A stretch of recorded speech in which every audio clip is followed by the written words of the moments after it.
All right, Race Brain, HYROX show. It's your boy, Matt Mason. And today I am joined by the trifecta. Some say the hybrid OCR Holy Trinity. We got Mr. Chicago, your boy, Rich Ryan. Hello. Some say the smoothest voice in OCR. Some say he's a world champ. Some say he's one of the top 15 all time. We got Mr. West Dallas, Bracken Crocker. And unfortunately, we can't really do an intro for him because, we got the stats man himself. Nope, still no audio. Oh, Mr. Stats. Who needs Rocksop? But we do need an IT guy to get to Denver ASAP because Jack Bauer cannot figure out his audio. What's up, guys? That was high level. Very high level. But we're gonna take some points away. Top 17 is the argument, not No, top dude. 15. No, I'm putting you in the top 15. and there was no individual world title ever. Well, no, say. stop. I'm just some say. Some do say. It's usually me on burners. I never remember what that race was. Jack, just unplug your big mic and use the shitty audio. Because you literally can't do it. So what was the Atlas or what was the championship that you won? You got to put some respect on OCR Warrior. Bracken won Deca Atlas OCR before Deca Warrior. Atlas was a thing. All right, let's get into it, dude. What's up, guys? How we doing? How's everybody this morning? Nice and bright and early. Jack probably just didn't even sleep. Just out there watching. I had to keep my sweatshirt on for recording because my pits got so sweaty watching those races this morning.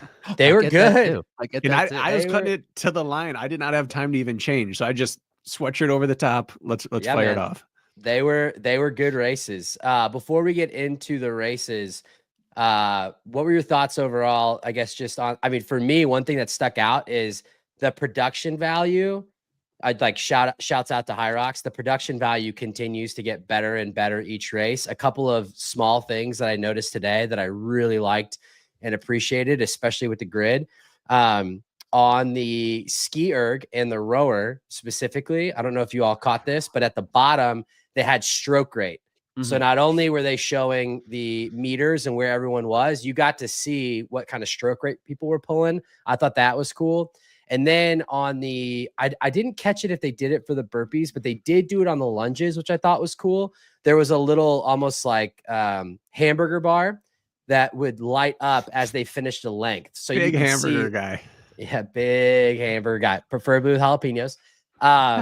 You put there's like 5 little lines, and then as they finished a length, it would fill it in. Because that's one thing on lunges, you can never tell where anyone is to anyone else, but now you can because they actually, as the lanes crossed off, they lit them up, which I thought was cool. You know who doesn't think it's cool? Debo out here bullying right first thing in the morning. He's not a stroker. Doesn't care about it. He's just brute force. Strokers care about stroke rate, Marcus. I did not notice, Matt, the filling in of the gaps, but or the whatever to the finish. I do think that's a good touch, but I was watching on my phone, so I wasn't incredibly locked into that stuff. But it is nice that they're making small improvements whenever they can. But I sat there on the couch with my coffee, my Goldens, and just on the big screen, dude, just fully immersed, fireplace on, 5:45 this morning. I had the kids this morning dialed in before school. Hell yeah. Those kids, they're going to have a good day at school. Yeah, some inspiring performances. I think it works now. I know. Hey, I know. Listen to that voice. I've only been doing this weekly for the past 3 years, and somehow this morning, the one time that I wake up early for the people, my audio doesn't work. So well, I told the people you just didn't sleep, Jack. I didn't get a lot of sleep. Yeah, he's gonna be hurting. So his brain wasn't working. Rich, understanding, Mike was like, "Is it working?" Then does nothing. Is it working? Like, no, it's not working. Is it working now? I'll say testing from now on. Yeah, but I can't believe I show up first to the studio before Bracken and Matt, and Rich just goes live. While I'm having audio issues, you didn't have like 3 minutes. Yeah, it is the soils. We had a hard start time. We had people out here. Look. Well, I'm the only one on time then. I was. No, honestly, I'll take the blame. The delay is because I couldn't find the link. So that's okay. I'll take the blame. Listen, it's important. Hey, listen, it's important to be honest with your shortcomings and your failures. And I failed you all. So I'm sorry. So I'm not a let's morning start with, person, so that's my fault. Yeah. Yes. let's start with the women. Top 5 women. We had the Ascension, Joanna Wetrick, 59-58. Lauren Weeks, 60-31. Kate Davey, 62-37. Ida Mathilde Steensgaard, 62-46. Steensgaard, I'm so sorry. And then Lauren Griffith rounding out our top 5, 63-26. Fellas, where do we, I mean, I feel like we have to start with Joanna, no? Well, yeah, and only pricks do the play the "I told you so" game. But my goodness, did someone say her ceiling was high this race? I Well, mean, for the record, I don't think any of us disagreed with that take. No, but you led with she's new. She's Yeah, got too much learning to 100%. do. And she told me she to stick sucks, it. and She I was told me like, to no, stick it she's right really up good. there. She's really good. Really good. I mean, basically, the story of her race was, I mean, Rich kind of called it when I said you can't go wrong taking Lauren Weeks overall. Rich, the first words out of Rich's mouth were, "But if there's tough sleds, you don't know what's going to happen." And literally, that was. I mean, the rest of the race we're going to get into because it was a very exciting women's race till the end. But literally, Joanna made her move on the sled push and then never gave it back. I went back and looked at the leaderboard after she took the lead at sled push. She never looked back. She was leading from wire to wire from that point on. Put even more time on her. I think she left the sled push like within 7 seconds of Lauren, but then she left sled pull. I think it was like 30 or 33 seconds ahead of Lauren, and then she wound up winning by like basically that 33 seconds. I mean, And she Lauren outran did her. yeah, she after the outran sled her. pull. I think it was like 20. I think I looked at total run time. She outran Lauren. I don't remember what the final numbers is. Maybe Jack can look it up. It's on high result, but she outran Lauren just total in the race, which how many people do we see outrun Lauren Weeks in a HYROX? And Lauren was looking good running also, for the most part. She had those Rebellion Wave Pro 2s on. Hard to not look good. Matt, thank you for saying "I told you so" instead of me having to tell everyone else that I told you so. I actually forgot I made that amazing point that was absolutely accurate on the Got day. lost in all your other amazing points. I was just too much. I was getting basked with love all week. The Why guy's can't I think hot about right anything now. else? The guy's hot right I'm now. cooking, dude. Jack, do you have the fantasy results? That I finished watching the race like 2 minutes before, but we're gonna do that live on the air. We'll do it live, So, baby. I don't know. I mean, it's That's a I no. mean, That's a hard not no. not That's to a be a hard no. spoiler alert, but I mean, Rich had JK and Tim. did. Like, I mean, it's gonna be tough. My women yeah? crushed. Yeah. My men hung me Yeah, out to your dry. women did crush. I Your picked women did Alex crush. #1 overall, and Yeah, BK's team's going to be pretty good. BK's team might be close. Yeah, yeah. We'll We'll get get just to the a bit. draft. back We'll to get to the back to draft. I Joanna. think- If you go to RockSoft, which obviously has some fantastic statistics out there, they gave Joanna a 20 Shout out our boy John Holman. 20.2% chance of winning the race, and Lauren Weeks a 20.5. So they were virtually tied Wow. heading into this ahead of time, and then odds of the podium, they were both 45 to 50% odds of getting on the podium. They're high. I know it should have been higher You're realistically tripping for balls to overall. give Lauren a Well- 40% chance of making a podium. I know. Good drop out. But the point is, Lauren Weeks and Joanna heading into it with 100,000 different race simulations, which I'm guessing is taking their range of individual splits and kind of just assigning us a certain combination of those. They were almost equal, and look what happened. We had Lauren win the first major, Joanna on the second one. It's looking pretty accurate if you ask me. So I'm gonna ask machines are the here. question. So this is what we hoped. What was it? 2 seasons ago. So the 2022-2023 season. This is what we hoped was going to happen with Michaela, was that she was going to come in and that she was going to be kind of that third person to push Meg and Lauren. And I think, I mean, I don't think this is hyperbole. I think we have to say Joanna has arrived and she is a real threat to Meg and Lauren. It's no longer, I think the last time we had a race, we said it's Meg, it's Lauren, and it's everyone else. And I think with this performance today, I think you have to say, I mean, you might give Meg and Lauren the edge because they're world champs and they've done it on the biggest stage, but you have to say that Joanna has a puncher's chance of winning a world title. How many athletes who are still racing have beaten Lauren in a HYROX event? Is this a race brain teaser? No, I'm just trying to think. It's Michaela, now Joanna. Joanna and Meg, right? Did Maybe did like Linda ever get her? If we're not counting the I was We're gonna not say maybe counting like pregnant Vegas. year. If we're not, Rebecca counting Vegas. Hammond Not or counting something. Vegas. Yeah. Oh yeah. Yeah, that might be right. Since they've got But a a 12 and a not- half yeah. sleds. Now, And as Matt, just- team leader of the Joanna bandwagon, I would say yes, she absolutely can win worlds. But there's only one thing giving me any pause here, and that is what happened to the other world champions in this field. The other people who are considered, like, this race didn't go chalk, and it really did highlight, whether it was the sled, whether it was the course, whether it was the travel, or just the combination of everything. This, like, Ronk is not at risk for being out of the top 5 at Worlds. No. Right. So that's the only thing that gives me a little bit of pause, is clearly the people who traveled the least did the best. And that, yes, that's, Can I mean, we we could take a look can at we that say even that, though? further. I think we can. On for the winners, yes, there seemed to be a home field advantage. Yeah, And for yeah. the winners, Not really there home seemed to be a home field, field it's still 9 advantage. But I hours. mean, yeah, I mean, Lauren had the most. I mean, granted, we are talking about arguably the GOAT on the women's side, but I mean, she probably had the furthest travel of anybody. Yeah. And she Yeah. probably undershot Eight. her coverage accordingly. Yeah, Bracket. comparatively, potentially. And you were kind of saying that because the men's results were all over the place, you're not sure how reliable it is. I think that the bigger unpredictability right here is that Meg wasn't in the field. So it was simply a head-to-head matchup between Lauren Weeks and Joanna. Realistically, Yeah, she could win. Throw Meg in the mix, suddenly the tactics might change. She might not have had that breakaway after the sled pull if Meg does really well and has someone on her. Not to say that Joanna wouldn't have hung on, but this isn't the full field that we're used to. You got to be both of them in the same race to really. Also, this isn't like a. I hear that, and I mean, obviously, I took Lauren Weeks #1 overall. I do think that, it's kind of hard to argue with her resume.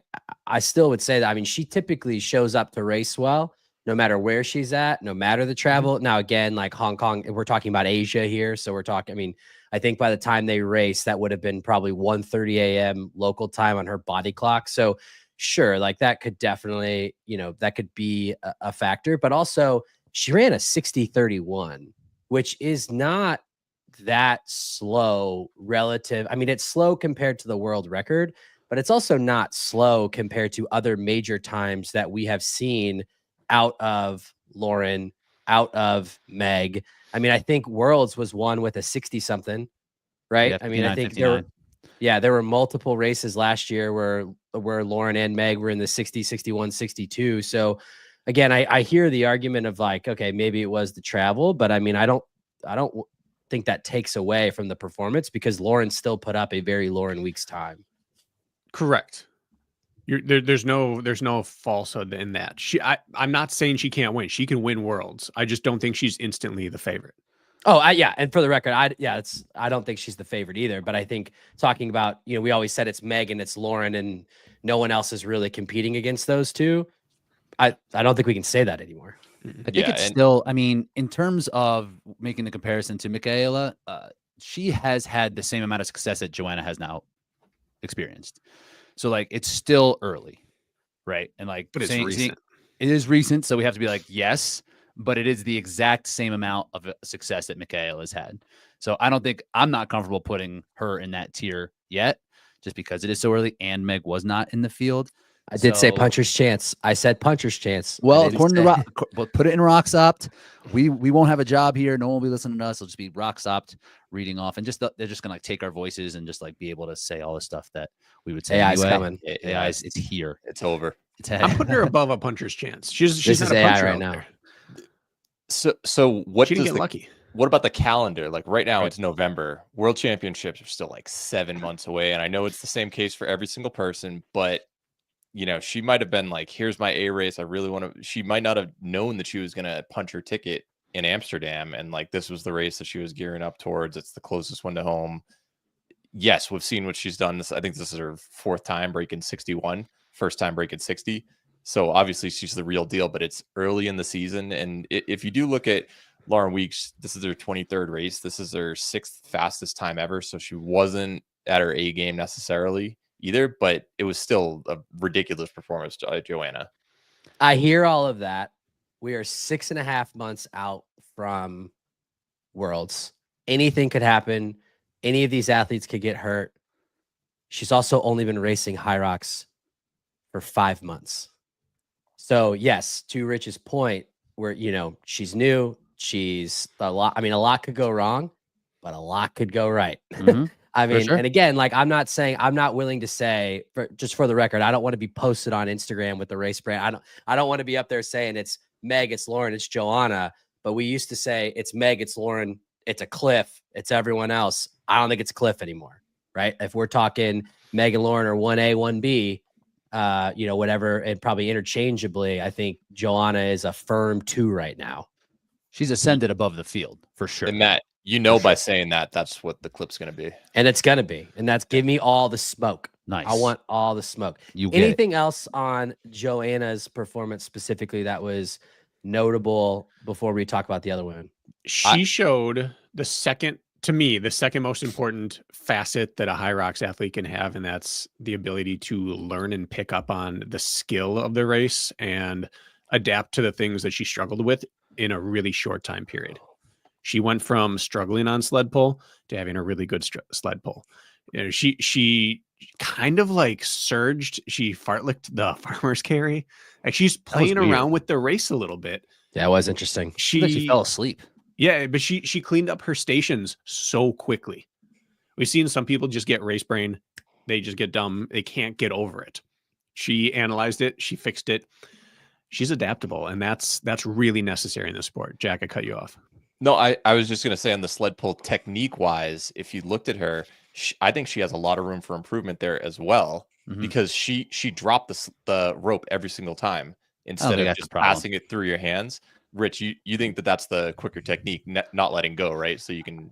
I let go. I let that thing fly. I don't. Oh, you do? I don't think it matters. Yeah. Oh, okay. Never mind. I thought that it seemed like a lot of the top athletes kind of use it, throw it. They don't really let go to prevent needing to bend down an extra time. And you do that 30, 40 times, it adds up. And shout out to, because real quick, Matt, she, I believe she is working with JK, and JK seems to be a bit of a technician on this in this sport, where he does the little things.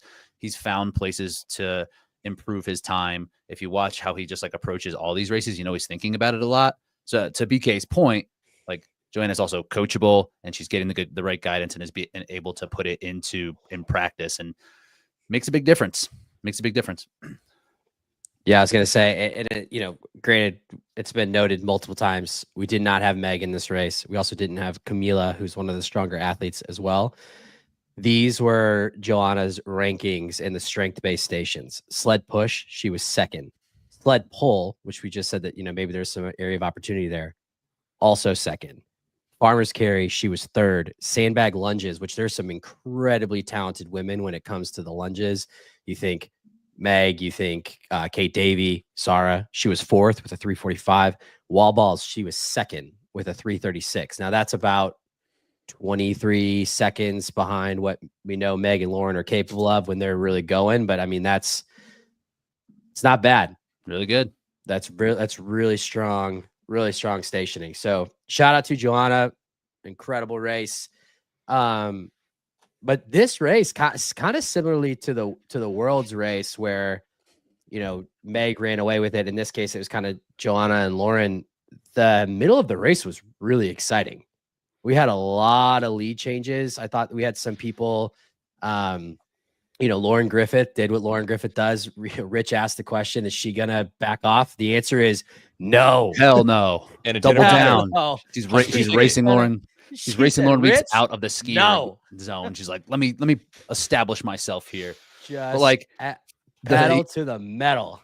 Tactics aside, she's so tough to be able to race that way and just look absolutely awful at the burpee broad jumps. Like I thought she cracked. I did too. I was like, it's over. I did too. And I thought, I was looking, I was like, I think Zara. Then I thought it opened up for Zara. I was like, oh, she's lingering. Lauren Griffith is not going to be able to hold on at all. But she found a way to remain composed and punch her world championship position. I love Rocky. when the corner's like, he's not getting beat, he's getting angry. Is that her? Does she have to get beat down in order to snap into it in the second half? Like, what if we gave her a head of steam into burpee broad jumps one race? Just once. Or is she just like, she's Rocky? She has to take like 50 unanswered shots directly to the face, and then she's alive. Maybe. I love the way she races. I couldn't do it. I'm man enough to admit I would die. I mean, you're talking about an absolute bleed out the rest of the way. But to your point, like, it does beg the question. And granted, I'm not her coach. She's going to race the way that she wants to race. She was running sub 4s, hit the sled push, set her back a little bit, 307. Then she ran a 410, 404 sled pull, 410 fourth run. And then to your point, I think it's fair to say she died a little bit on the burpees, 430, which was 13th. Then she ran a 438, rode 428, ran a 442. I thought it was over. I was like, she's falling back. And then she hit the gas pedal. She was first in farmer's carry. She took 20 seconds off run 7, went 422, was third in sandbag lunges, ran another 420, and then wall balled in 350. I mean, literally, it was like Frankenstein. She just roared back to life and surged to the finish, which begs the question, to your point, if she just backed off a little bit on the front, what would that mean for her finishing time? Because she obviously punched her tickets to Worlds, so she's going to be there, but she wasn't that far back from that kind of first pack. I mean, she was within 50 seconds of Kate Davey, 35 seconds of Ida. It's just hard now with, and maybe we'll talk about Linda and Viola a little bit when they're just not in form at all, and step on the line just, I guess, to see where they're at. But like, will she be able to hold on to these like pretty good positions if the field is coming? Like this could very well been an 8th place finish with the improvement of 3 different athletes. Yeah, because Zara also surged at the end. So Zara, I mean, almost hunted her down. They almost need they need to exchange a little bit. Maybe a little bit of this, maybe that. Rich, to add on maybe Zara needs to be a little bit heavy or a little bit more aggressive up front. Yeah, maybe. Rich, to add on to your point about like when you add in a few more athletes, it seemed like on the men's side, you had more athletes racing for position, knowing that this is a qualifying race. And here you might not get another shot. Some athletes might run some stupid times and bump you out of a future major. But here it seemed like Lauren was kind of running for the win when 5th is all she needed at that point. Because I feel like the most important thing about this whole trip is punch your ticket to World Championship. And she got 5th the hard way. It was very impressive. But I think that tactically in a pure qualification type of race, like do this at World Championships. Like if you've got nothing to lose at that point, but you need to get there first. That's how I would have approached it differently. We've all cracked on a HYROX course. Mm-hmm. So, we know how hard what she did today is to still qualify. Like I talked about Joanna having that important characteristic. I said it's the second most. This is the first most. The Lauren Weeks, that thing that doesn't quit and can turn it on when cracked. You don't see this very rare. And so it probably sounds like we're ragging on her a little bit for her tactics. And to an extent, that's partially true. For sure. But it's really like we see how good this could come together with just like a little bit of moderation of the throttle pedal. She, like, the way that she races, it is inspiring almost, because she could die and just drop out. And we'll get how to some do, how some may, some choose that route, but she doesn't, man. She goes for it.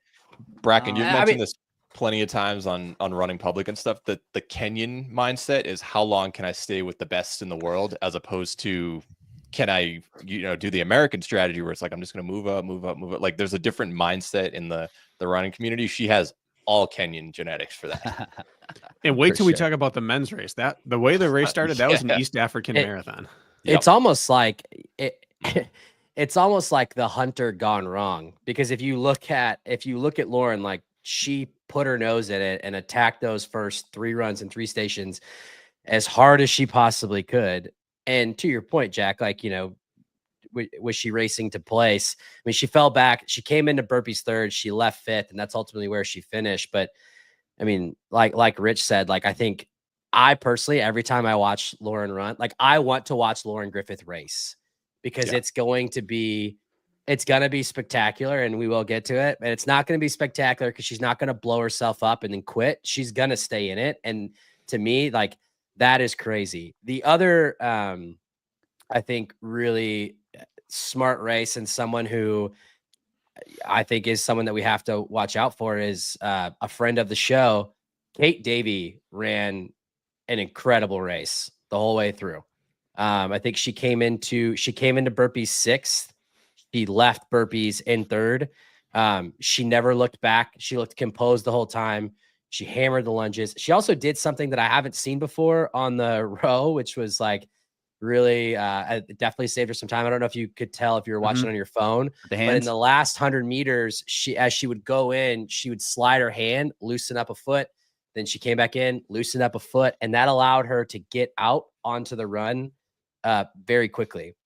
She ran a really great race the whole way through. So shout out to her for punching her tickets to Worlds. But thoughts on Kate Davey?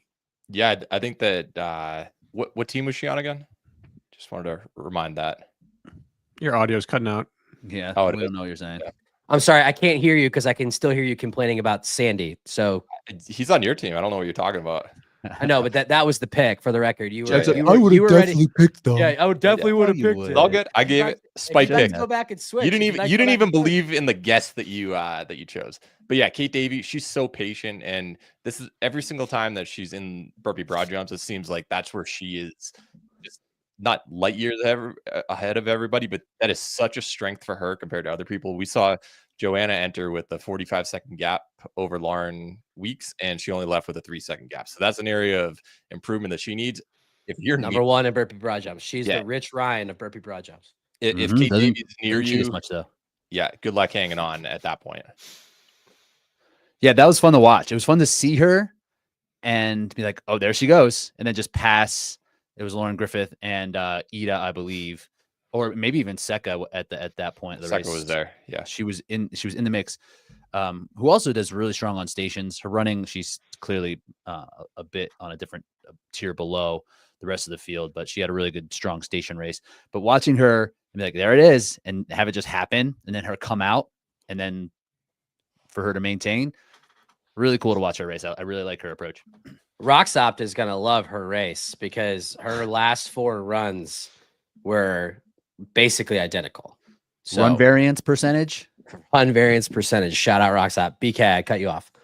It's a cool way to watch it come together in a race, but it doesn't make it any easier no matter how many times you've done it, because you still have to come off the sleds hurting and behind. And there's that little like, is it going to happen? Can I? Will it? And then she does. She's a very composed racer, and I like watching that. Yeah. And it's interesting. I mean, I think the hybrid engine athletes have been fairly honest about how they don't, right now, at least at this point in the season, there's not and I always struggle with this word, there's not a ton of specificity in their training. And in their running, they're kind of, they do a lot of CrossFit style WODs. They do a lot of, non-HYROX specific work and a lot of non-HYROX specific running. So who knows? I mean, to Rich's point, like, Kate Davey's not known as one of the better runners in the field, but we're still, as Jack pointed out earlier, we're still one of the better runners. I think she was like 34 mid. She's had fast splits in the past, but go on. I could double check that. But point being, we're still 6.5 months out from Worlds. There's plenty of time for that to improve, which could make a big difference as well. I think Kate Davey's racing style reminds me very much of people who have had success at Tahoe and OCR, for instance. They'll let the people blast out on that first climb, knowing that they've got a really good descent in their legs. And then it's all about the second climb and second half of the race. And she's just going to catch up on burpee broad jumps and be pretty much right in connection again at that point, the halfway mark of the race. And then it's just see who has the most guts after that. And she's strong on those second half stations, and she can run. So I think that there are a lot of similarities with patience in OCR with how Kate races HYROX. Are burpee broad jumps the equivalent of a good descent? Could that be the case? Not many people do it well. It's easier to be better at like the push and the pull. I could see everyone focuses their time on like getting good at the uphill parts, but it's like, well, someone's just reckless on the downhill. They're going to make up all that time pretty easy because they're just good at that. I'm gonna say it is because I'm so bad at descending that I need this. No, fire my roads at like heart. 2%. That's your Hey, jam. now we're talking. Yeah. I'm going to correct myself on air. Jack is right. Kate ran a 33:20. Nice. Strong run. Any other thoughts on the women's field? I have one. I want to pose a question. Now that we've seen this type of race happen to Lauren Weeks 2 out of the last 3, where if the sleds are not moving well, it is very detrimental to her results. Are you worried? If you're her camp, if you're her team, if you're us, or you're like she'll right the ship. Only us. I don't think her camp's worried. It's been her MO her whole career. She still wins world championships. She doesn't seem to worry because it seems not to matter to her what place she takes. Right. Like, I've never seen a second place person more excited for a first place person in my life. That was the most supportive, nauseating display of kindness I've ever seen in my life. And actually authentic. You see people authentic. Like faking it. Yeah. I would be out there faking it hard. It was incredible to watch her. That's like what a human being should act like, and I can't understand it. So no, I think we're the only ones worried because it's a legitimate concern, but they don't do HYROX training right now. I'm gonna throw out the reverse argument that I just made. I'm gonna use the BK now. Nice. Dude, we're 6.5 months away from Worlds. I mean, jet lag. We saw it. We saw it at Worlds. 100%. Okay. We've seen this on the biggest stage. Okay. 2 out of the last 3. That's what fair I'm saying. point. Fair point. That's all I'm saying. However, you know that the way that Anthony Parasini's mind works, he's an engineer. He's now seen it 2 out of the last 3. There's no way that she's not going to show up ready at Worlds 6.5 months from now. There's just no there. I don't believe it. I just, if you know that that's the only weakness in your game, and I think that I know they take their training very seriously. We know they're not being super specific right now. I just don't think that there's a shot in hell that Lauren Weeks doesn't show up ready to hit a sled in 6.5 months. One other thing to remember is Worlds is going to be in Chicago. We just saw a race in Chicago. It had fast sleds. It was heavy as hell. Goofiest. That was the heaviest sleds that I've ever come across. It is so goofy that they still haven't even put Rich's time up. I know. They're probably looking to see where he cheated. This can't be right. But they're probably not going to get. Or you think they'll get new carpet for that because it is Worlds, or you think they've got that in a warehouse somewhere and they're like, we'll just bring it back. They'll probably get new stuff. It's a good point, but let's also remember what's cost her in the past. Like farmers carry. And then what now? Was running second half a little bit. I mean, did she handle farmers carry? Did she figure it out? She finished 5 seconds behind the person who won the farmers carry station. So that's what I'm saying. Like burpee broad jumps go either way for her. Like she just figures these things out. Yeah. And realistically, and Lauren will be the first to say this, she should never win a world title. Like she doesn't have a stat across the line that says this is the best person at HYROX. She's just the best HYROX racer. And so I think if she's like, I'm the second best person, that's fantastic for her. She's still like, I don't deserve second. Like I did my best. Yeah. Well, that goes with that mentality we talked about. We praised Lauren Griffith for the toughness. Like the way Lauren Weeks races is just the way that I wish I could race. Just always present, always pushing forward, always just like there's never like if there's a letdown in terms of the results, it's not because of effort, right? So she always comes out feeling happy because she always puts it out there. And I think that is like the gold standard that we should all strive toward when it comes to competition. So like I admire her a lot when it comes to that. I think if you look at the conversation that we had on Tuesday, BK said this about when I picked her number 1 overall. He said, that's what we love about sports. That's why you race. And the reason why I would never bet against Lauren Weeks in a race, like, yes, can Meg Jacoby win? Absolutely. She's proven it. But would I bet against Lauren? No, because of that point that you just made, which is she's going to stick her nose in it. She's not going to quit. She's going to be positive the whole time. I mean, we saw it at Worlds. She could be, and at one point she was in 9th place, and she's just going to fight and scratch and claw until she finds her way back into it. And that is something that is so admirable. I mean, again, to Bracken's point, we've all cracked. We've also all been in a race where we've just been like, I don't want to be out here anymore. Hell yeah. This is not going the way that I want it to go. I'm just every other race. I'm just gonna bleed out. And then I'm gonna make an Instagram post with all the excuses as to why I didn't have the race I wanted. Pre-excuse, pre-excuse, post-excuse. I told you all. And Lauren's not gonna do that. I mean, she's just not. So and to BK's point, I can remember you all talking about farmer's carry. I can remember you all talking about, she struggled on the lunges, and those things aren't issues anymore. So again, like you're right. It has happened 2 out of the last 3 races, but now you could, like, one time it's a fluke. Now you could say it's a trend. Now they're going to put in the work for it. I just don't see how this is a problem 6.5 months from now. Right. I love Rich's point about her racing mentality. I started working with a guy from the UK, and he said that what they all tell each other over there in their local little running circuit is be more Albin. Like when you're thinking about training or you think about racing attitude or strategy, just be more Albin. And I think that would be the ultimate thing for HYROX is just be more Weeks. Yeah. Like if we all just had a little more Lauren in us, I think we'd all be better for it. Yes. We'd enjoy our races way more. She wouldn't be so hung up on a metric. Yeah, I just before we move on past the women, we're talking about like how they're going to be able to look at some of their old splits and improve upon their data. Did you catch that line during the broadcast where they said that 13 of the 15 female athletes trained by feel rather than using metrics? That was really surprising to me. I bet a lot of the dudes are like that too. Did you hear what they said about Rank? Yeah, he doesn't wear a watch. He doesn't own a sports watch. I was like, well, that's why he thinks he can run a 4:10 mile and a 14:45K. Yeah. He doesn't have a watch. My GPS. That makes sense now. Yeah, that's crazy. Before we move to the dudes, I do have to go negative. All right. On one thing. You got 1 minute. At what point is HYROX going to have either a second wave? I don't care if it's 5 athletes, or have alternates that they cover the travel on site. This is not a shot at Lena whatsoever. It is. You're mad because you it's drafted not. her. That's your fault. It's not a shot. This is not a shot at her. But this is what, 3 races in a row, including Worlds, where an athlete has shown up day of or a day before, taken a spot from. And again, I'm not knocking Lena. Like she was going to go until she wasn't, but taking a spot from another athlete. Like if we're going to say that we've got a hard line on the 15, like this has to be rectified, because that spot could have gone to a Chris Rogloski or Lucy Proctor, or there's probably 10 other women that would have made the trip to race or been ready to race.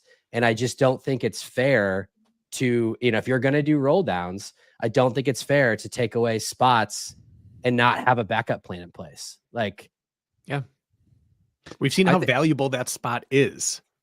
Pelayo was 30th. Like, if you're in now. Your life as a HYROX athlete is different. And so if the 15 is so hard to get into and we have so many complicated ways to get there, we can't not use one of the spots. I agree with you. Rich doesn't want us to. He wants it to stop. I don't know what the solution is for this, because I actually don't know. I don't think they will put a second heat in, because what's going to stop them from then? If you're 30th, the same thing happens. Like, it's always going to be someone's getting screwed out of a position in something like this. They could comp the travel. They don't even comp the travel for the regular people. Well, true, but something's got to change.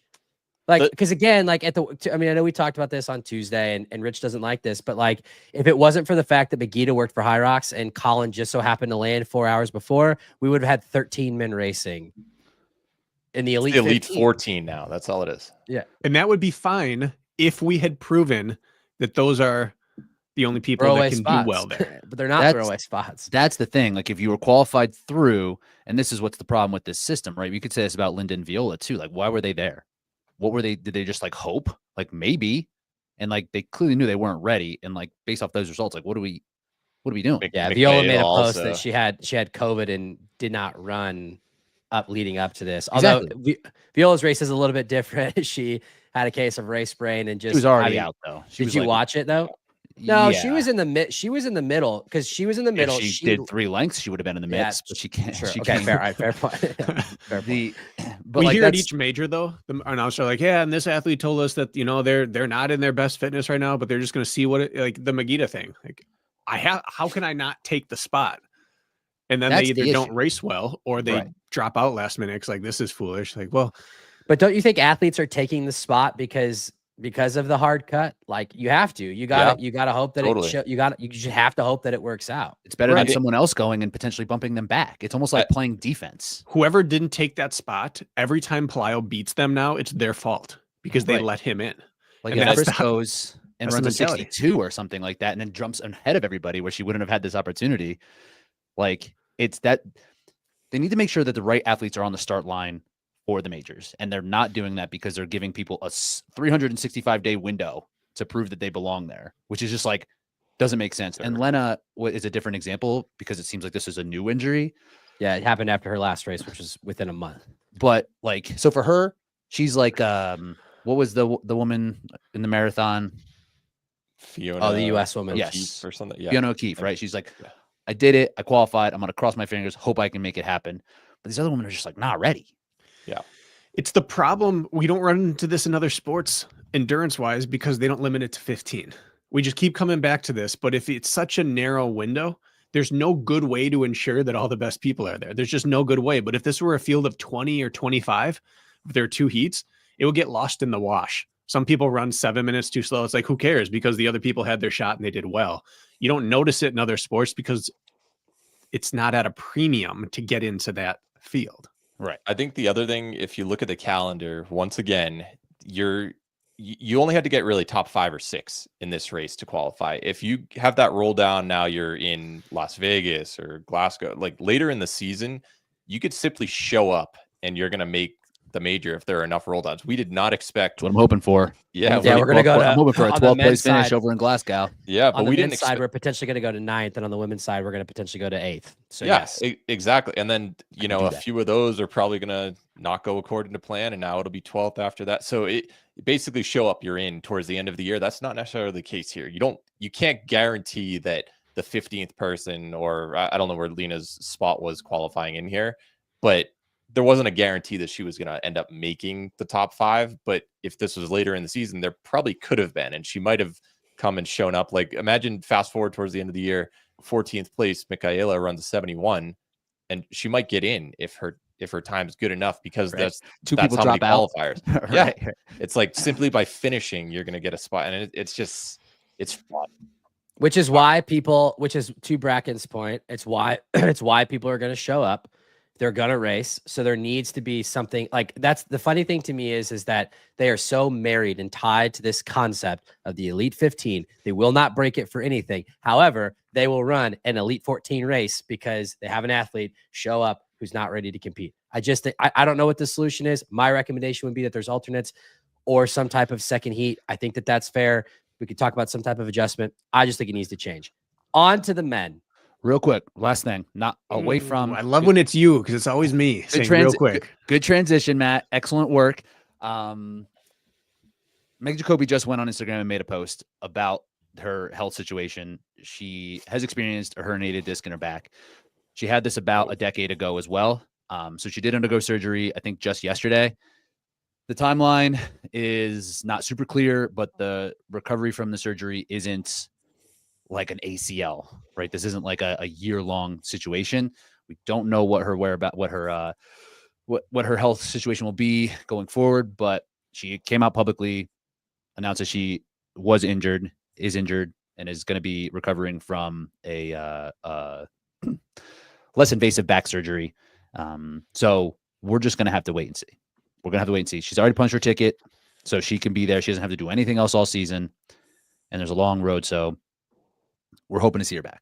So Wow. Thoughts out to Meg Jacoby. So this is the other side of this coin, right?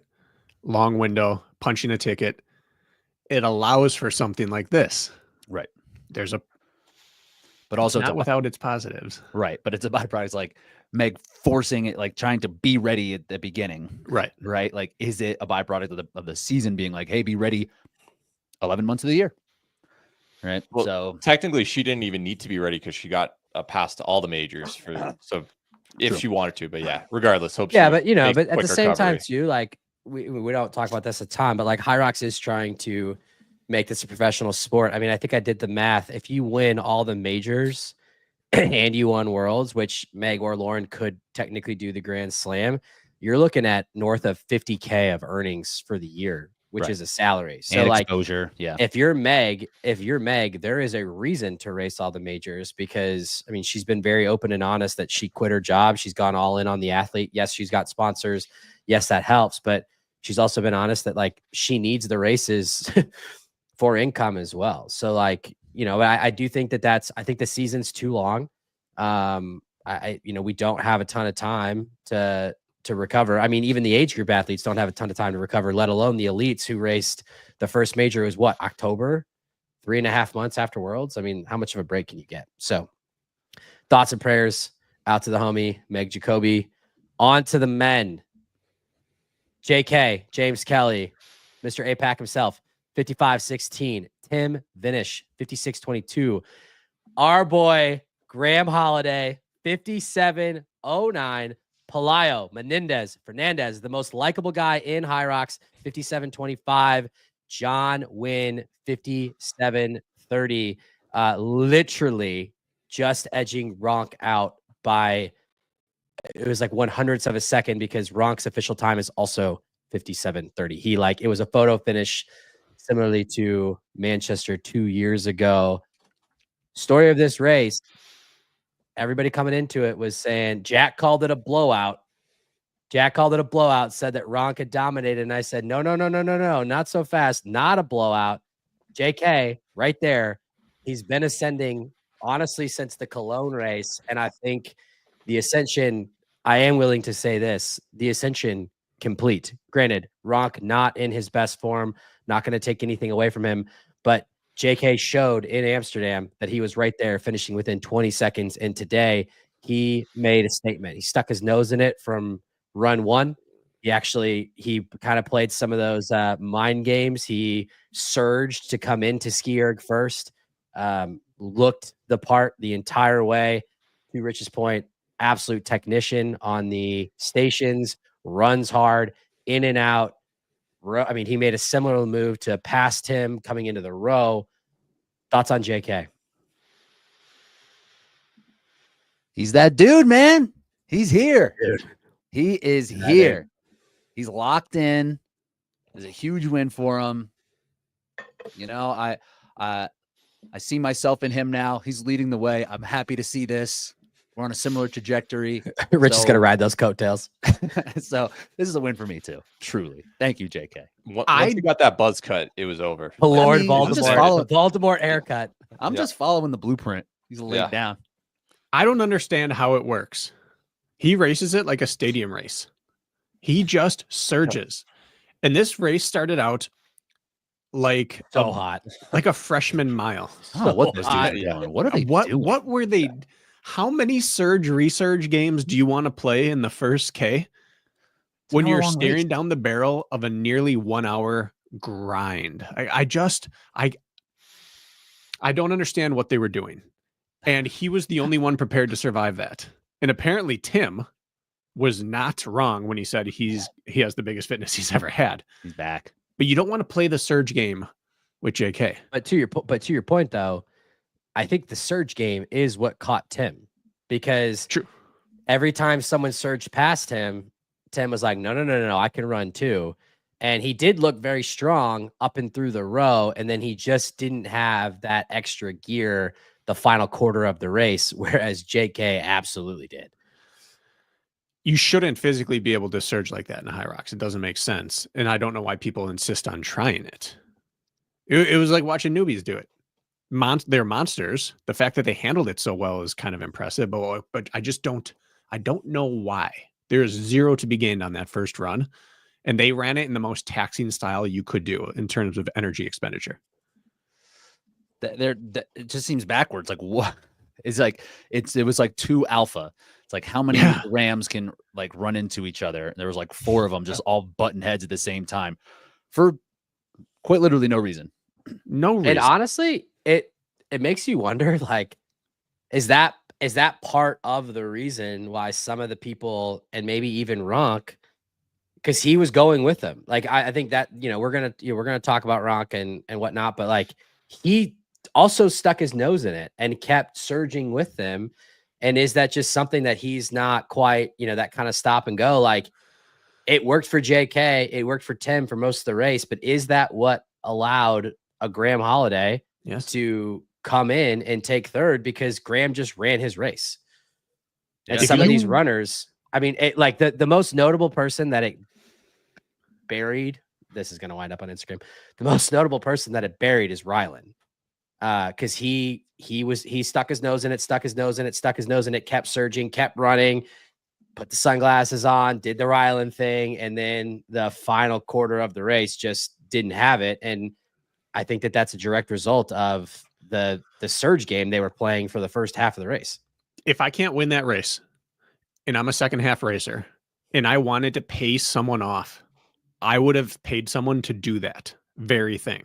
Say, take them out hard and surge. Every time someone passes you, just resurge until you can't anymore, and I'll give you $1,000, and I'm going to punch my ticket to Worlds.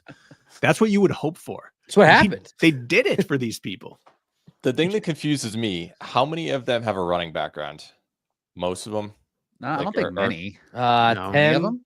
Tim, Pelayo. Okay, well, I guarantee you they've run like a half marathon or a 5K on the roads. Like JK does. Enough of them have. Or swimming, some type of start to finish, endurance. A to B type of thing. Name another sport where it's smart to do that. Like, why suddenly you entered the hybrid domain? Is it's like, oh, okay, it's fine to do this strategy instead of just negative split or run an intelligent pacing. Why it's always just a macho contest on who can male hardest. Bravado. Dude, it wasn't even getting out hot. It was surging hot. Yeah, it doesn't make sense. Anyway. When you have someone like Ronk and Sandy who kind of did that to Hunter at Worlds and it worked for them, they may have only been a few percentage off of their fitness from where they're at Worlds. Like, they could be close right now, but that's that little difference.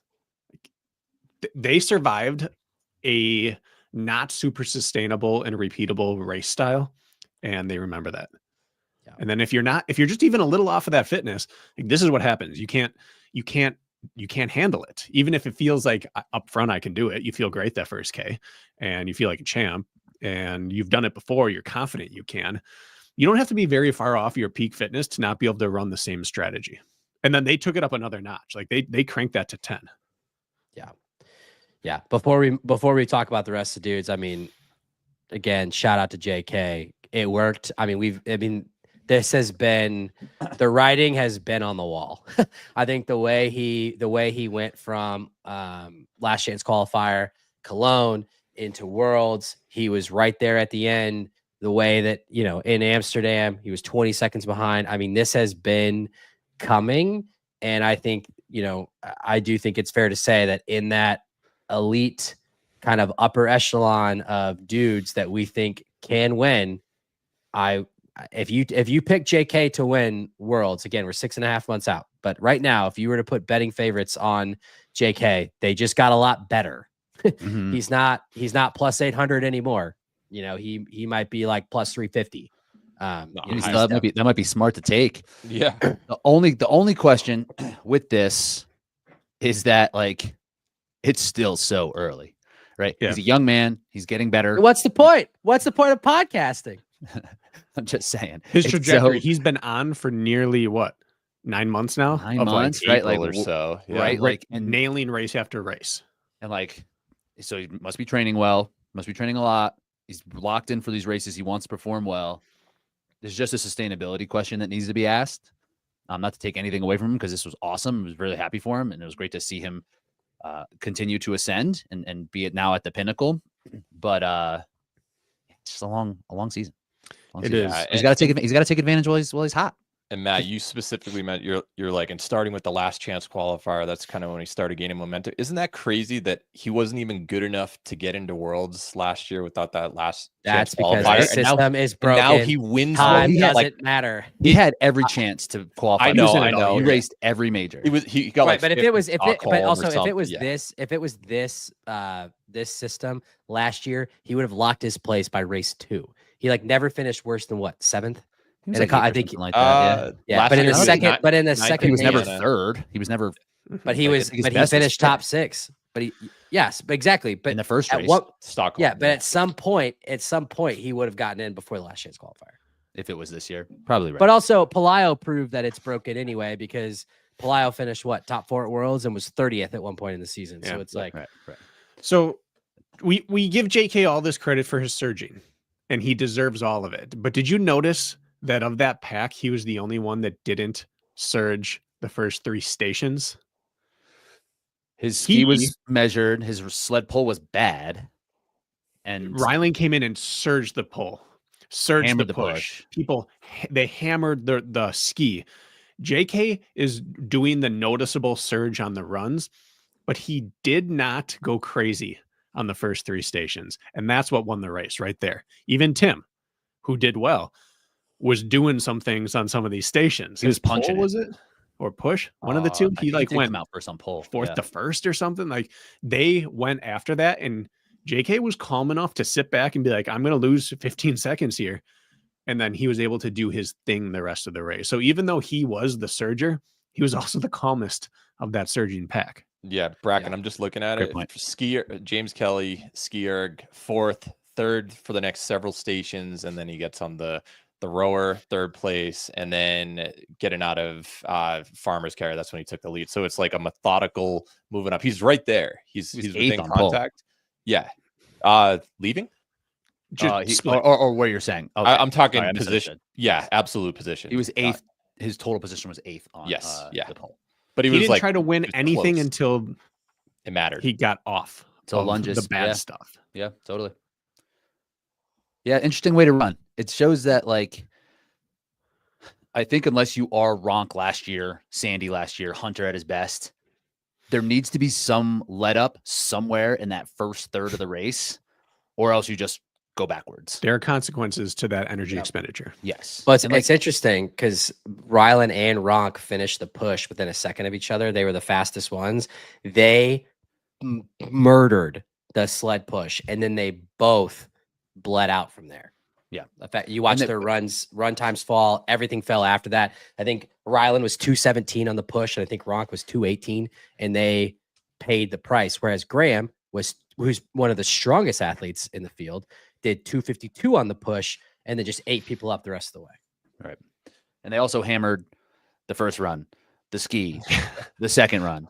Like, it's not just the push at that point. Like, you can hammer the push if you have something for the push, but like they just took it there and were like, we're just going to see. Let's just see what we got. It's like you went all out for 15 minutes, and now the race is actually beginning, and you have that fatigue in you.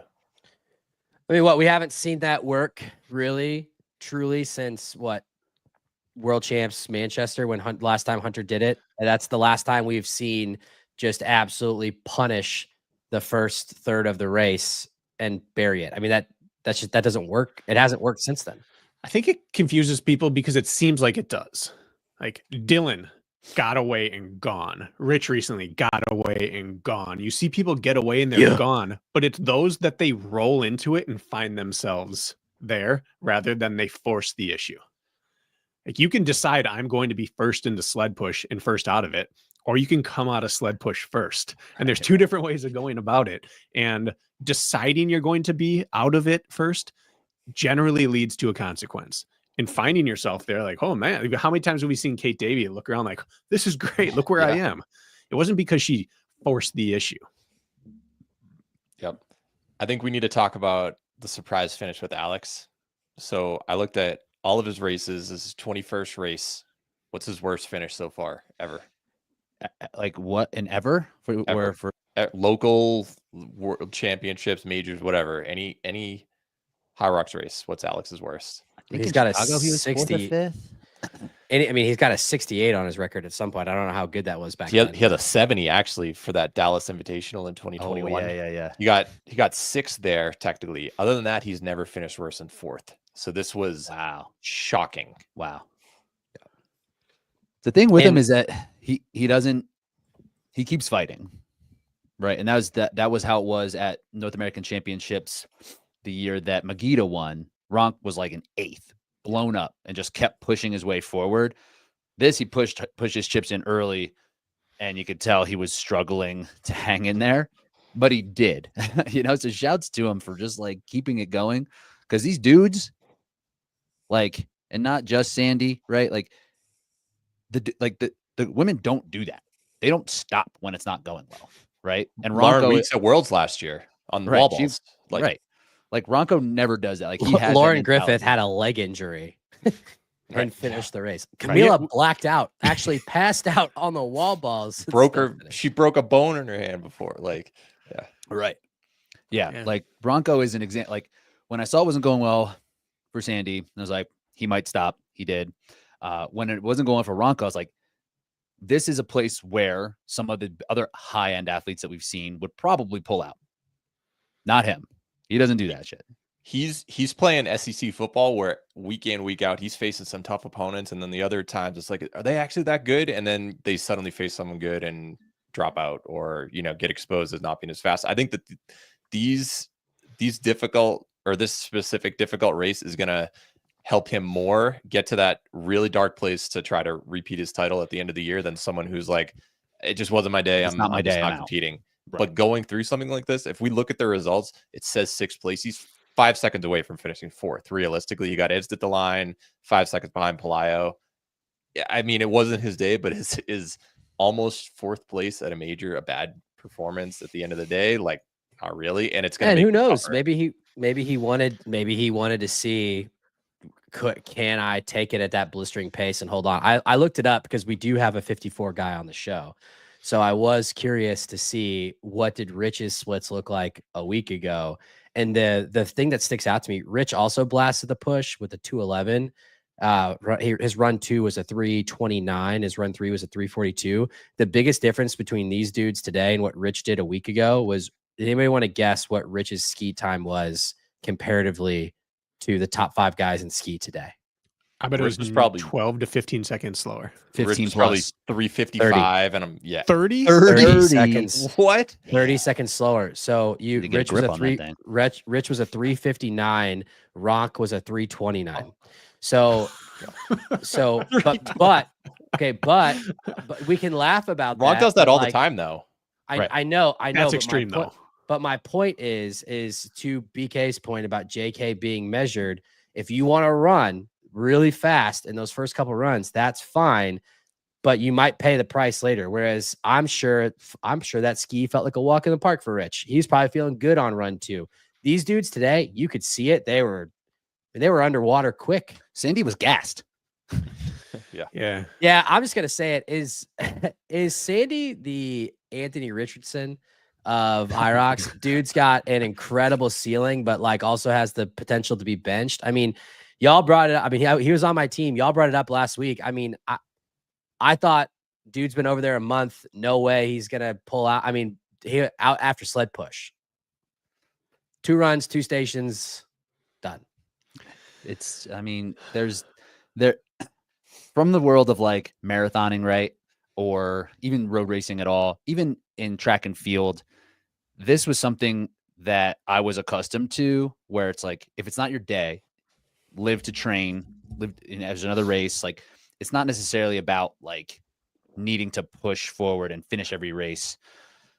And I think he just has that. He's like, okay, like it's not my day. I can tell. So I can finish 10th or I can train hard next week. Right. Mhm. And if that's the case, like, that's fine. Right. Like he finished 2nd at Worlds.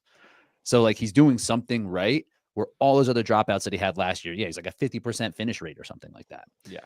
Like, but when it comes time to really like show out, like he showed that he can.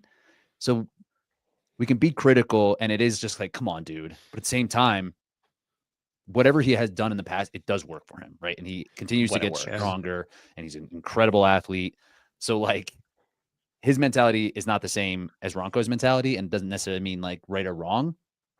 But it is just kind of frustrating and annoying. It's like, But it's but I mean, my only thing to that is like, he said before the race that he wasn't as fit as he'd like to be. I mean, I think we talked about this on Tuesday. He had some health issues. That's why he didn't do Amsterdam.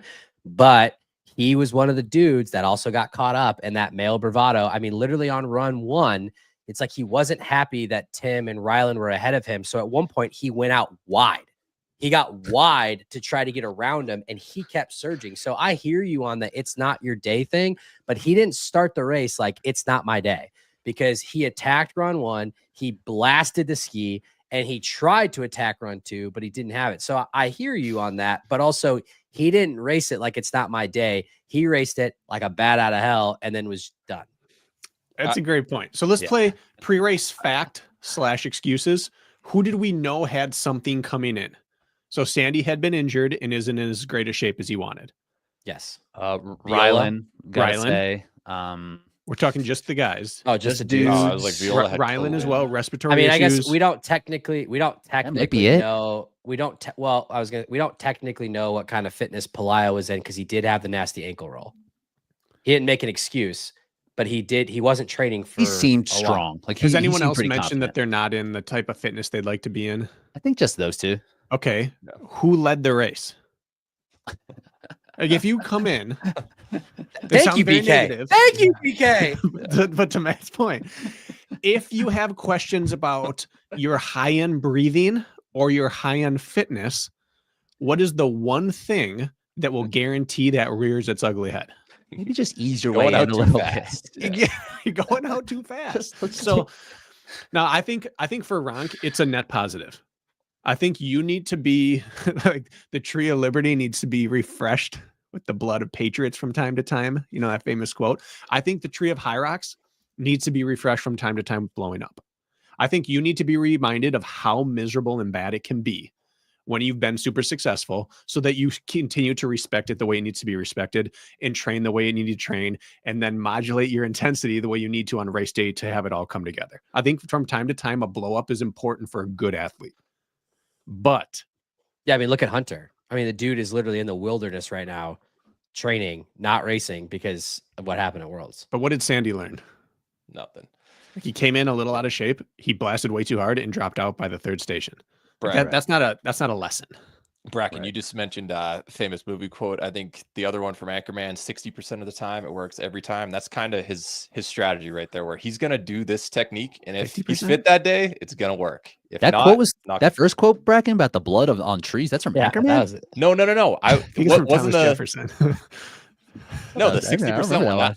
That's Did Brick- Anchorman. I thought. Did Brick Yeah. say that? Sex Panther. I'm gonna go ahead and do that, BK. I'm gonna bleed all over the course this weekend. That's my Yeah. goal, is to just go Dude, out and just I'm calling it now. murdered. If Rich Ryan pulls out, I was trying something. I just wanted to see. I'm Just just refreshing his it. HYROX I Liberty don't need tree. it. I'm gonna PR my ski and my sled push. I'm gonna be like, nice.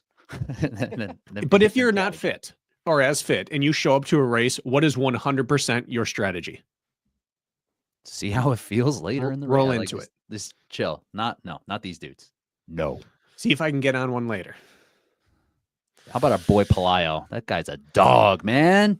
Plus, why He's would a you smart ever racer? want to run faster than Pelayo on a run one? That's the thing, right? He was just chilling. Pelayo had it. Actually, did you all hear the? I don't know the main announcer's name. Did you hear what he said?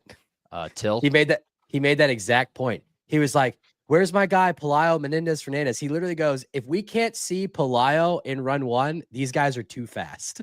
Mhm. Pelayo is And he was aggressive. all the way back. Pelayo's aggressive on most runs, but not necessarily like how they were. He doesn't need to be in front, but he No. will stay consistent on the runs basically the whole time. And he had some juice, man, by the back. His lunges were so solid. Yeah, he's just a dog. That's my partner Yeah. right there. Pelayo came out of sled pull 9th, into burpees 8th, out of burpees 7th, out of row 5th, and then just ate his way up. I mean, just Stayed a in 5th and then great race. ended 3rd. Yeah. When he came out of, I think it was, I forget where it was, but he came out of one of the stations right behind Win, who had an awesome race, really smart, crushes that pull, put himself in a really good position to try to qualify. But when I saw Pelayo right behind him, I was like, oh, he's qualifying today. It's Mhm. happening. It's happening. Does Alex regret going to this? Has he cracked his untouchable facade? I don't think he cares. As I a don't think he's racer, like, Rich, as a 54 guy, "Thank do you." did watching this race give you more confidence against him, or does it not change who he is in your eyes? No, it doesn't change anything. And he had the goal of like, I want to win all the majors this year, which is it's probably better that it happened now. Yeah. So now he can skip some of the later ones if he wants to, because He said that he would. He said that it's not if at any point he didn't win one, he might just not show up to the other ones and just Best case. This could be so if really anything, good. it's worse, right? Like he can go back into the lab, just have his hourglass Or take however a he's month measuring his off, freaking 2 months training. off. Okay. Same question, but for Tim. Tim's scary, man. Tim, this is the best performance. And I think you mentioned it. I watched like a little bit of the post-race interview, but this is the best performance of his career, like for sure. Like he's done really well in some of the regional races and has been kind of the guy to watch. But when it comes to the big races, he hasn't really pushed through. But to be able to run a 56 and change on this 22. course, second fastest time ever. Only finished 6 seconds behind JK. Oh no, sorry, I'm reading that wrong. A minute 6. Yeah. Sorry. I was like, wait, I was like, that didn't sound right. I said that didn't sound right. Yeah. But yeah, I mean, this is really strong for Tim. So if he can stay healthy, and again, he is so aggressive up front. Like he was barely hanging on at the end, like with a couple tactics swapped in and out. Like yeah, he's gonna be Or just another month or two. right. Yeah, he could be health. just He hasn't fighting been for healthy podium that gold. long. Right, for sure. Yeah. So really, I mean, he was that dude till up until run after Farmers, effectively, I think is what I it thought was. he had So it. Yeah. I thought he yeah. had it. So in the bag. honestly, I mean, if you're Tim, you've got to be full of confidence because you know that you're within call it 10, 12 minutes. Like you just need to figure out a way to hang on for 10 to 12 more minutes and you're right there. So Yeah. And, you know, things like he doesn't need the road that hard. You know, he doesn't need to run as hard as he was running in and out, but like he was like kind of on one, and it came back a little bit on the burpees. I don't think he had the row as hard as he did, and then it was just like he's just hanging on. But he put himself in such a good position that he really didn't have to fight anybody late because his wall balls did not look good. I don't know what they were, but it was looking like a struggle. yeah, he was definitely getting no rep. He was definitely getting no rep at the end. Luckily, he had a big enough lead on Graham. And on Graham, I'm just going to say this because this is the theme of my week, my third podcast of the week. I'm turning to Rich Ryan out here. Go.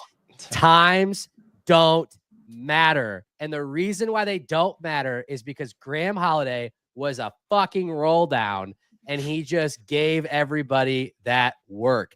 This dude shows up at every single major. He's always ready to compete. You cannot convince me that this dude is not a top 10, potentially top 8 HYROX racer in the world right now. And our boy had to get in on a roll down. So shouts out to him for locking up that place in Worlds, but also for the 1 millionth time, times don't matter. Unless they happen to one of your good friends.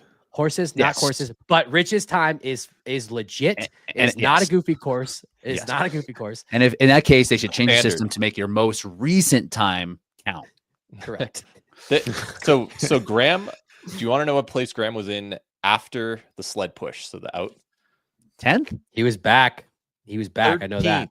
13th place, 53 seconds down, 14 minutes into the race, and he ends up on the podium. Who was 15th out of the ski? Out of the ski, Joffrey, yeah. Joffrey just didn't have a good day. Tied He with was Bo, and then John Wynn. Yeah, Wynn. Joffrey was still Wynn at one Joffrey point was showed still up on the as row. 15th. Yeah, Wynn was definitely back. I mean, he does a good job of picking his spots, man. He does. And these are big dudes. Yeah, Not thrashing themselves early on. Right. And just to add on to Matt, with Graham being a roll down, Gabe Heck, 7th place overall, also a roll down. It's like the system currently doesn't work. And look what happened. Home field advantage. He had the shortest flight. He overperformed. What was he? Under 15 seconds away from last year's world champion. So maybe the system does work. Maybe they all got in.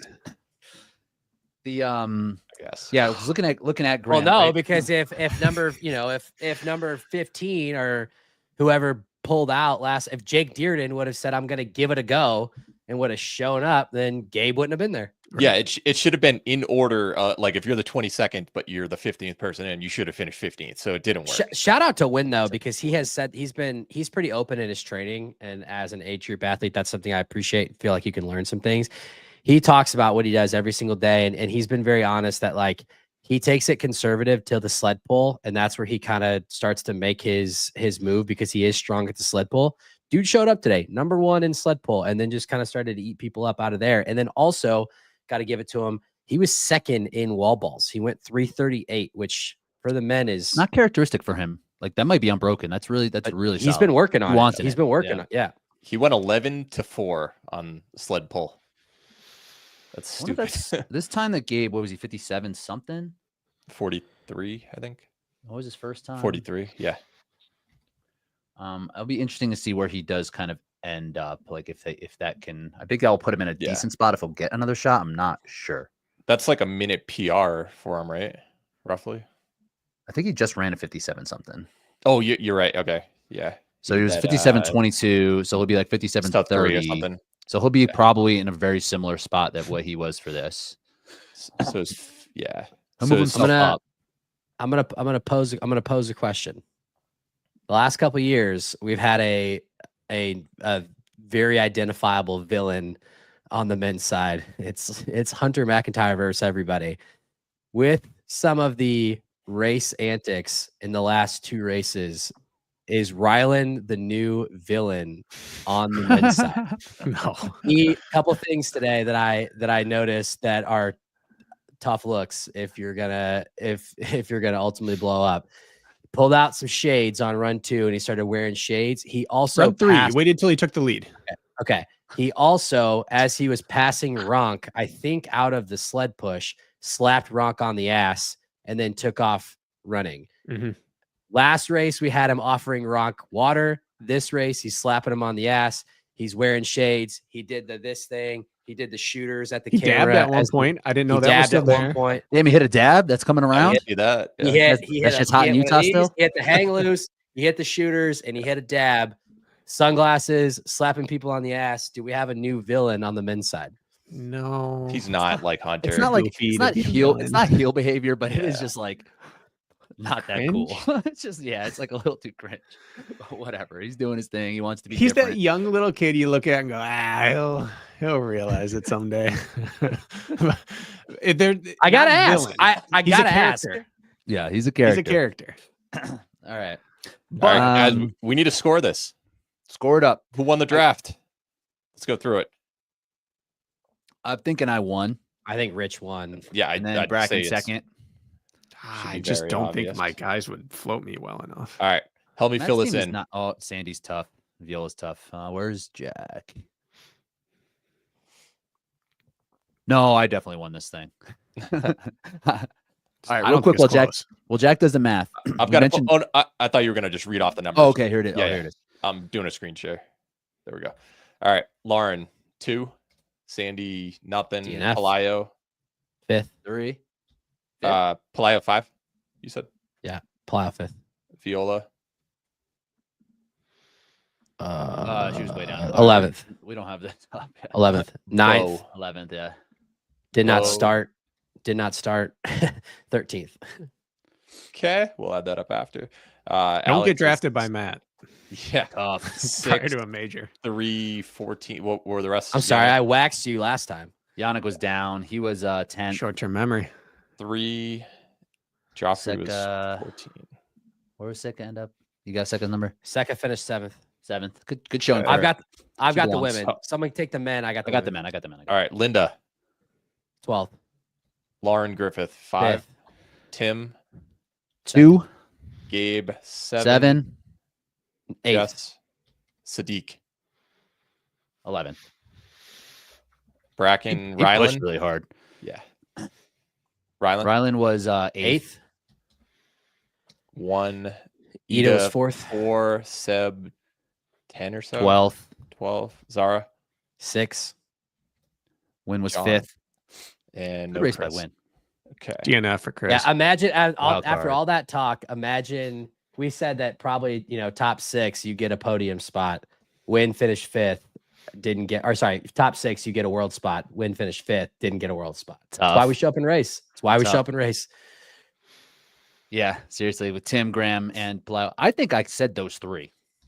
I'll have to listen to the tape back, but I believe You did. I think I said Ronk, JK, Palayo. no, I meant for the qualifying spots, not for the podium. Oh, Oh, look at that. Welcome to the show, Matt. Wow. Rich with a 1-point win. Yeah, I'm pretty. That's 2 1-point wins in a row. And I'm Who pretty is sure that available? this score this time is still lower than both of you and Bracken's scores from last time. So, Oh man. It was Alina who finished 10th. If I had taken a real wild card, But you would that took have Chris mattered? Bob Brown. You took Chris Bob Brown instead, or just Towel, who was 9th. Yeah, I think that would have. Wait, no, it's still I would 5, have. right? Wouldn't have mattered. Good. Wouldn't have mattered. Here are the picks. So who would you have done differently, Bracken? Well, I mean, obviously Doesn't matter. Iverson. Yeah. All right, last take. Then we'll wrap this thing up. We're already going long. We're going old school here. I could have had Graham instead of Sebastian. I like. I think Till does a good job. I like the team in there. Give me Magida. Give me Magida in that booth. I need some David Magida next to Greg, and I think that will be a good team. A little more energy. that means he's going to have to officially hang it up. He did that for Spartan for forever. He would just like kind of race, kind of be in the booth. He could have done it today. Why not? Yeah, I kind of thought the same thing. I'll keep my commentary light on that, but yeah, I liked Greg. I think there was some other. Yeah, I think we could do a little bit better on that commentary. Video coverage is fantastic, though. Totally. Yeah, we Coverage talked is about great. that when you had IT problems. Ah, nice. Yeah, soil. It'll happen to you one day. More numbers, more stats, more splits. The things they're showing now, the meters are actually up to date. They're accurate. They've had the meters before on ergs. They just weren't ever right. They seem to be correct now. I love it. Just give me more. I want splits in and out of everything. I want plus minus on everything. Let's take it up a notch. Last question for me. If BK does what the women athletes do and stops trading based on data and trades based on field, does he move from top 17 all time in OCR to top 10? I trained only on feel and OCR. There's no other way. Try to do metrics and you're like, this doesn't make any sense. Yeah. We'll get BK in that booth too. What am I even talking about with Magida? Get BK next to. Let's fly him out. Just get race BK, they cover your travel. You fly into Hong Kong to broadcast. Depends on the I car. gotta make some money off that. Do they have racing out there? I'm past my days of doing things for break even.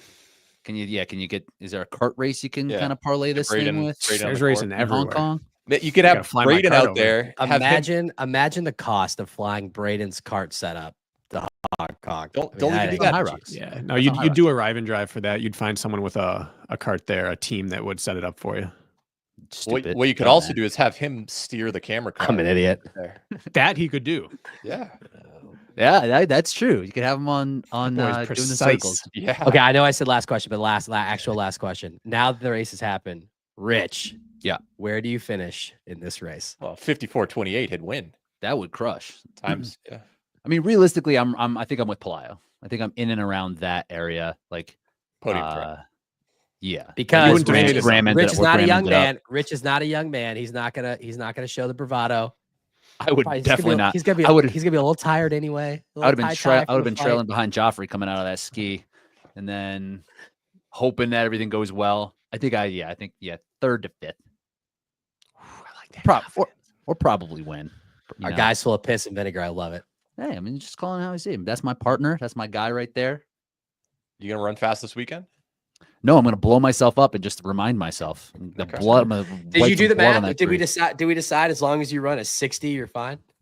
It's up 60. I think would be like put me. What is that? Because these times, because I think we did say like, oh, the problem is who knows what's gonna happen with Hong Kong. These times weren't crazy. Graham is probably gonna put himself in. Tim was already in, but probably helps himself a little bit. I don't think Wynn helps himself a ton. Rock was obviously already in, and then everybody from Gabe down. I mean, that's not going to be enough. So, like, yeah, if I run 60, my time will be like a 57:15 or something like that. And that would be like fringe. That's if Vegas, like, I'll be in Vegas and like something happens in Vegas, right? Or if it's like a really slow course, or if I fall down or something like that. Dude, this is hilarious. They must hate you because I'm looking right now.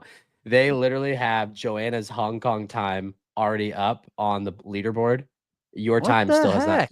your Ryan time is Ryan still is not probably who changed. got it credited to. Put me in there. Well, Yeah, look, you might need to. You actually might need to call somebody, Rich, because you're still. I'm not joking. I'm looking at it right now.